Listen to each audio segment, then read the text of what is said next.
ভারতবর্ষের যে কয়েকটি জাগ্রত মন্দির রয়েছে তাদের মধ্যে অন্যতম একটি হল দেবাদিদেব মহাদেবের তারকেশ্বর মন্দির।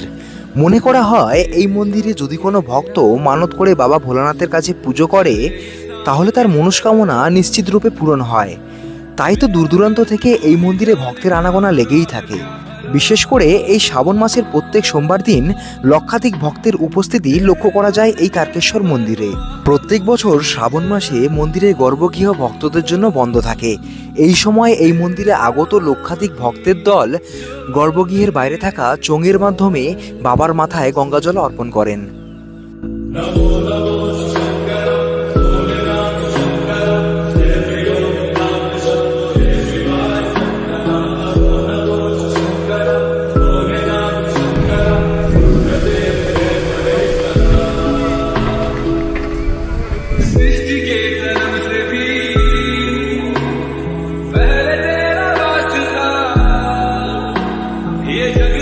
এখন সময় 3:25।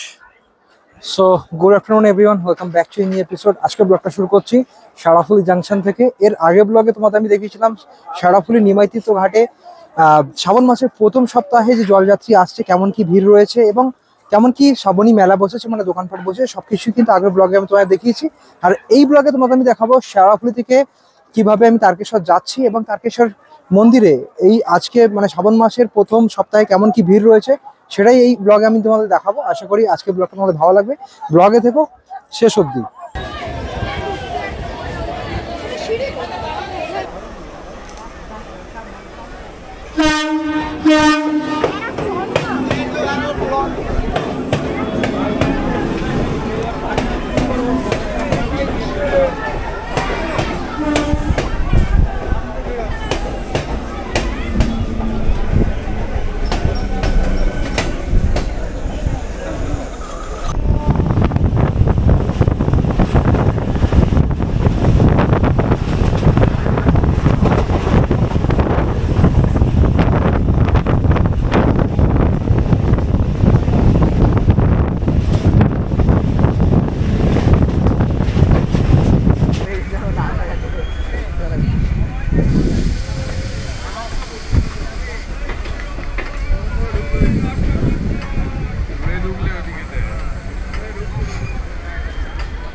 চারটে বেজে 44 মিনিটে আমরা পৌঁছলাম তারকেশ্বর স্টেশনে। এখন আছি তারকেশ্বর স্টেশনের 3 নম্বর প্ল্যাটফর্মে। আর 3 নম্বর প্ল্যাটফর্ম থেকে কিন্তু এখন ওভারব্রিজ ধরে যাচ্ছি কিন্তু বাইরের দিকটা। 3 নম্বর প্ল্যাটফর্মে নেবে ওভারব্রিজে উঠেছি। জাস্ট ওভারব্রিজ থেকে পেরোলেই কিন্তু সামনে রাস্তা রয়েছে, সেই রাস্তা বরাবর গেলেই কিন্তু সামনে মন্দির রয়েছে। মন্দির কিন্তু একদম তারকেশ্বর স্টেশন লাগোয়া, ভেতরে গলি রয়েছে, রাস্তা রয়েছে। কিভাবে যেতে হয় সেটা কিন্তু আমি এই ব্লগে পুরোপুরি দেখিয়ে দিচ্ছি, তোমরা স্কিপ করো না, পুরোপুরি দেখতে থেকো।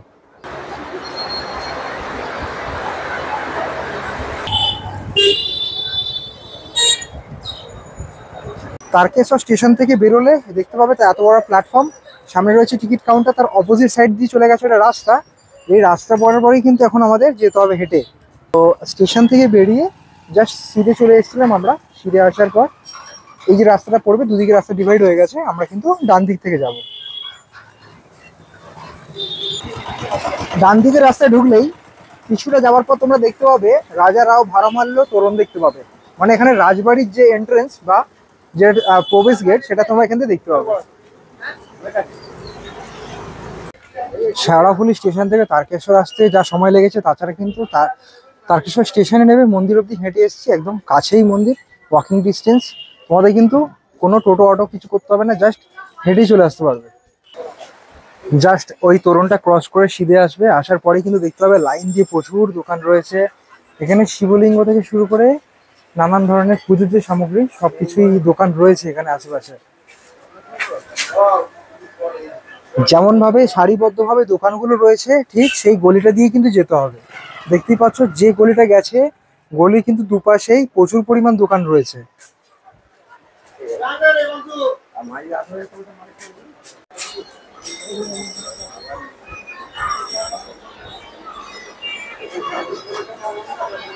আমরা কিন্তু এখন চলে এসেছি একদম মন্দিরের সামনে। দেখতে পাচ্ছ মন্দিরের গেটটাই কিন্তু এখানে রয়েছে।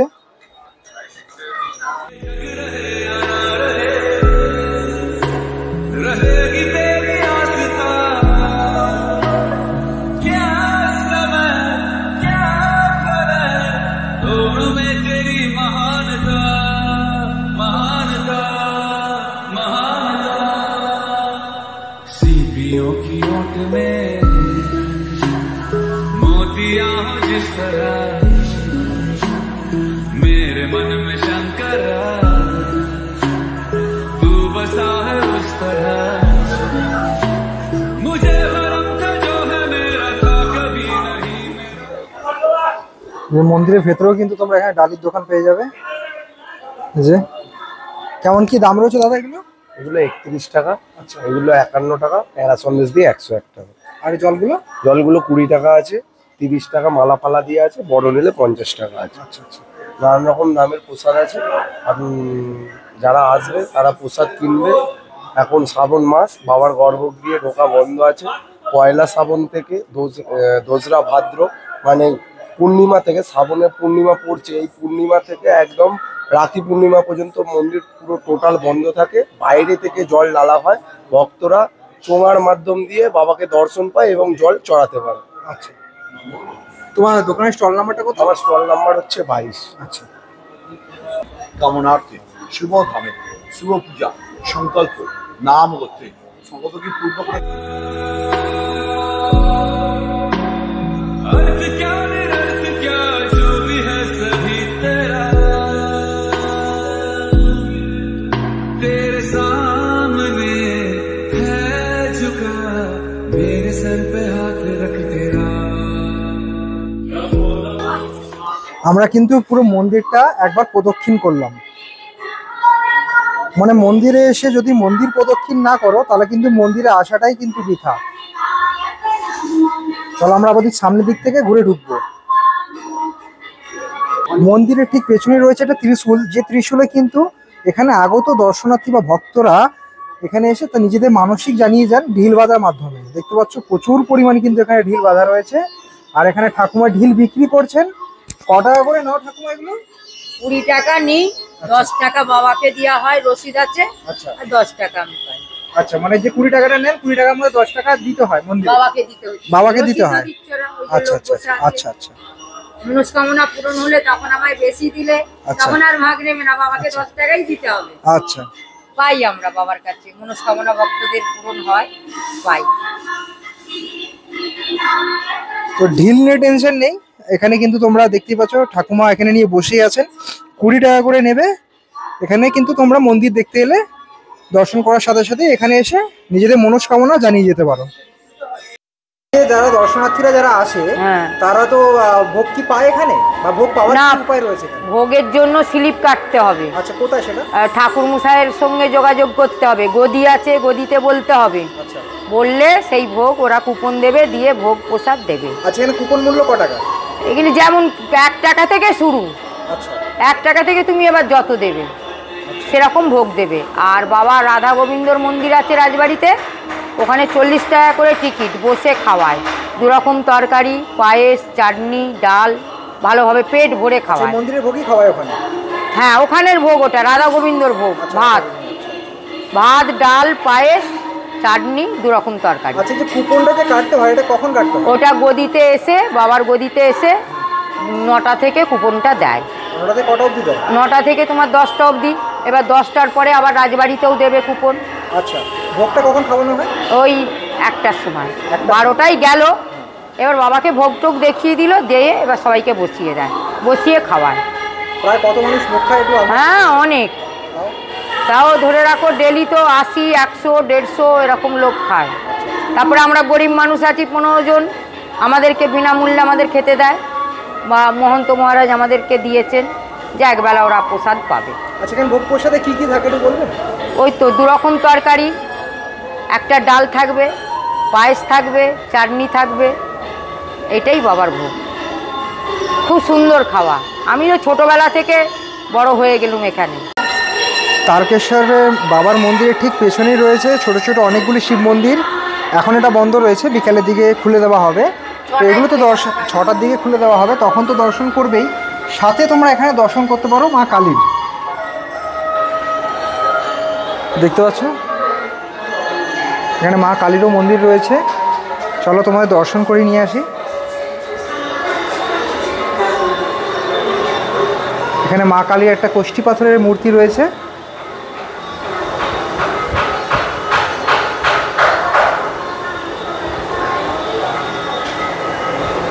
খুব সুন্দর। জয় মা, জয় মা, জয় মা, জয় মা। মা কালীর মন্দির দর্শন করে আবার এদিক থেকে তোমরা মন্দিরের সামনে ঘুরে চলে আসতে পারবে। তাহলে তোমাদের আমি পুরো মন্দিরটা কিন্তু পরিদর্শন করে দেখিয়ে দিলাম, প্রদক্ষিণ করে দেখিয়ে দিলাম। मेरा कर्म तू ही जाने क्या बुरा है क्या भला तेरे रास्ते প্রত্যেক বছর শ্রাবণ মাসে মন্দিরের গর্ভগৃহ ভক্তদের জন্য বন্ধ থাকে। এই সময় এই মন্দিরে আগত লক্ষাধিক ভক্তের দল গর্ভগৃহের বাইরে থাকা চোঙের মাধ্যমে বাবার মাথায় গঙ্গাজল অর্পণ করেন।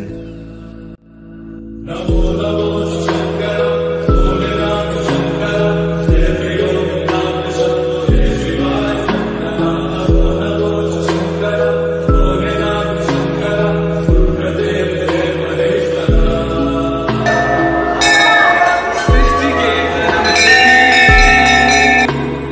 पहले तेरा वास था ये जग रहे या ना रहे যদি মনে হয় যে এখানে এসে ভোগ খাবে তাহলে কিন্তু পেছনে বেদিতে একজন বসে রয়েছে ঠিক মন্দিরের সামনে, ওখান থেকে কিন্তু তোমরা ভোগের কুপন পেয়ে যাবে। এখানে বাবাকে যে ভোগ উৎসর্গ করা হয় সেই ভোগ যদি পেতে চাও তাহলে কিন্তু এখানে নির্ধারিত কুপনের মাধ্যমে তোমরা কিন্তু এই ভোগ পেতে পারো। সেখানে কিন্তু কুপন মূল্য কোনো কিছু নির্ধারিত নেই। 1 টাকা থেকে 51 টাকা কিংবা 101 টাকা যা খুশি তোমার ইচ্ছে মতো দিতে পারো।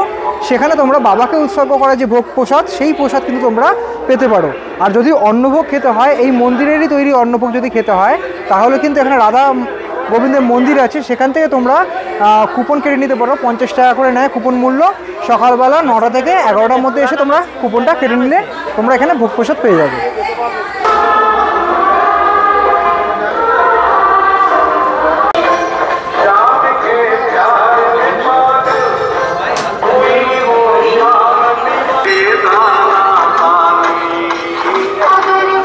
এখানে বাবা তারকনাথের ফটো ফ্রেম থেকে শুরু করে পুজোর যে সামগ্রী বাড়িতে যেগুলো লাগে পুজোর জন্য সব কিছুই তোমরা এখান থেকে নিয়ে যেতে পারো। যেমন দক্ষিণেশ্বর মন্দিরে গেলে আমরা নানান রকম পুজোর সামগ্রী দেখতে পাই, সেরকমই এই মন্দিরগুলোতেও রয়েছে। তো গাইস, শ্রাবণ মাসের প্রথম সপ্তাহে এসেছিলাম বাবা তারকনাথের মন্দিরে, আর তোমাদের মন্দির দর্শন করিয়ে দিলাম। বাবা তারকনাথের দর্শন কিন্তু এমনি করানো যায় না, মানে ভিডিও করা যায় না। তোমরা নর্মালি কেউ যদি আসে সে দর্শন করতে পারে, ভিডিও কিন্তু অ্যালাউ নেই, তাই দেখাতে পারলাম না। মন্দির তোমায় দর্শন করে দিলাম, কেমন কি পরিস্থিতি এখন রয়েছে সেগুলো তোমাদের দেখিয়ে দিলাম। আশা করি আজকের ব্লগটা তোমাদের ভালো লেগেছে। যদি ভালো লাগে অবশ্যই ভিডিওটা লাইক করে দিও, কিন্তু তোমাদের মতামত অবশ্যই কমেন্ট করে জানিও। আগের ব্লগটা যদি না দেখে দেখো আগের ব্লগটাও দেখে নিতে পারো। নিমাই তীর্থ ঘাটে কেমনভাবে মানুষ আসছে, জলযাত্রীরা আসছে, তারা কিন্তু নিমাই ঘাটে এসে স্নান করে কিন্তু সেই বাঁক নিয়ে আসছে কিন্তু এই বাবা তারকনাথের কাছে। তো সেই ভিডিওটা কিন্তু আমি আগেই দিয়ে দিয়েছি, সেটা থাকছে এন্ড স্ক্রিনে, সেটাও কিন্তু পারলে দেখে নিও। তো আজকের ব্লগটা এখানেই শেষ করছি। আশা করি আজকের ব্লগটা তোমাদের ভালো লাগছে। যদি ভালো লাগে অবশ্যই ভিডিওটা লাইক করে দিও, তোমাদের মতামত কিন্তু অবশ্যই কিন্তু কমেন্ট করে জানিও। আর চ্যানেলে যদি তোমাদের চ্যানেলটা কিন্তু অবশ্যই সাবস্ক্রাইব করে নিও। দেখা হচ্ছে এই ধরনের কোনো ইন্টারেস্টিং ভিডিওতে, ইন্টারেস্টিং কোনো কন্টেন্ট নিয়ে। Till then bye bye, take care, have a nice day, bye bye bye bye bye bye by.